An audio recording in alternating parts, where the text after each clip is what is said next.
Well, I'm kind of back to my kitchen cabinet build in that I've built the tall cabinet that the dishwasher goes into, and I've already started building some of the storage for it. I need a drawer for the bottom that's not very deep, but it's as wide as the cabinet.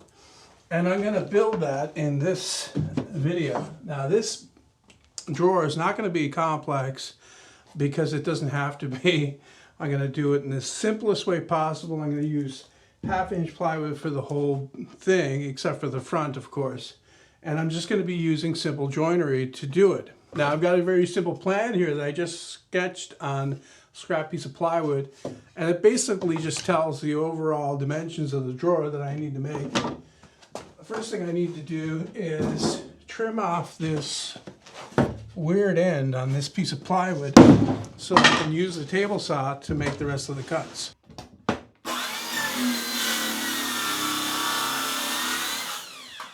The drawer itself is 23 inches wide. I need the bottom panel of the drawer to fit in between the sides. And this plywood is not a 1/2 inch thick, so I've measured that already. And I've determined that the bottom panel should be 22 1/16. So that'll be my first cut.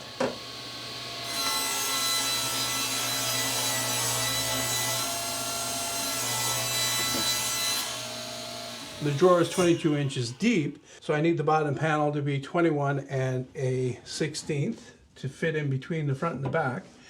And I've just checked this to make sure that this is actually square. So I'll put this side up against the fence and cut the bottom panel out of the end of this piece.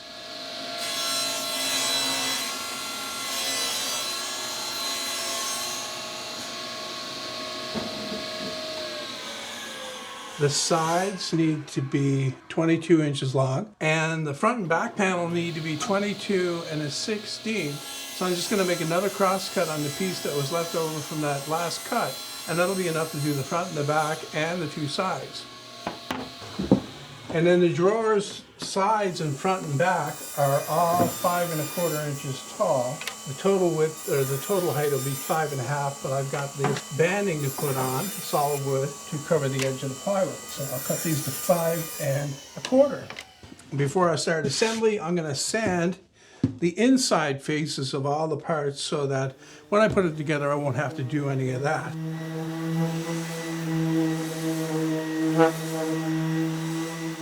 All right, I've got all the parts sanded on the inside. I'm worried about the outside right now. I've got my nail gun here with 1 3/4 inch nails, mainly because that's what was in the gun. And they'll do. They're a little long, but they'll work. And to assemble this, I'm just going to take, now remember I made all these the same length, so it doesn't matter which ones I take for the front, back, and sides. Just going to spread some glue right on the top here, like so. Make sure I have enough on there.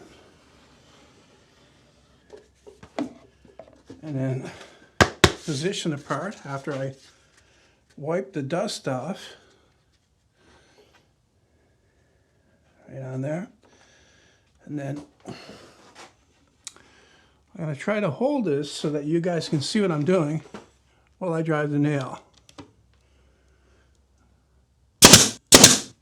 And if it's a little bit off, like this one is, just pull it back until it lines up, and then just fire in another nail. A couple more in the middle here is all that's needed. Now, you can obviously fill the nail holes with putty. I'm not going to bother because, like I said in the beginning, this drawer is down underneath the dishwasher, and it's more or less just a utility drawer. I think I'm only going to be putting a electric griddle in here, and so it'll rarely be opened and not very visible, not visible at all behind the drawer front, that is. So I'm not going to worry about how it looks. All I'm interested in with this drawer is how it functions. So I'm using the simplest method to build it possible. Okay, that was the front and the back, and now I'm going to put on the sides. The sides are a little bit longer than they need to be, 1/16 of an inch actually. So I'm just going to pay attention to which end I want to be the front, which will be this one. So I'll make a flush on the front here like that. Once again, just glue on the parts, the edge, all the way around. And then wipe off the dust and get the parts, or the side one, I guess you could say, in place. And drive in some nails. Now notice the way I'm holding the gun. It's perpendicular to the edge like this, and that ensures that the nails will go into the stock and not curl out through the side. If you hold it like this, very strong possibility that it will curl out the side. It's almost guaranteed actually. So hold it like this and that'll almost never happen. I'm going to put enough nails in here to hold this together without clamping it, because we got no time for clamping either. I'm just eyeballing it on the end here so it looks even. And if it looks even, it is even. I can flip it over and do the other side in the same way.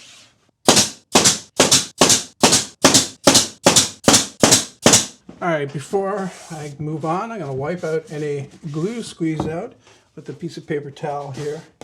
This is just going to get a clear finish on the inside, so it really doesn't matter if there's a small amount, but I don't want big globs of it in here, making it look unsightly. All right, so I've traded my 18 gauge nailer for a pin nailer here to put on these strips that I once again cut to length. But I did it on the miter saw this time with my stop block set up. And once again, I just cut them to the 22 and 1/16, just like I did with the front, back, and side. Once again, I'm going to be using glue and just fire in pin nails as needed to hold it on. Mainly it's the glue that holds this edge banding on.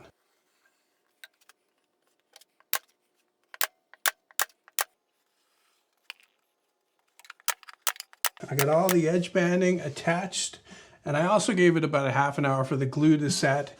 Last thing I need to do is give it a sanding on the outside, mainly on the sides here, but I will do the front as well, just to flush up the trim on the front.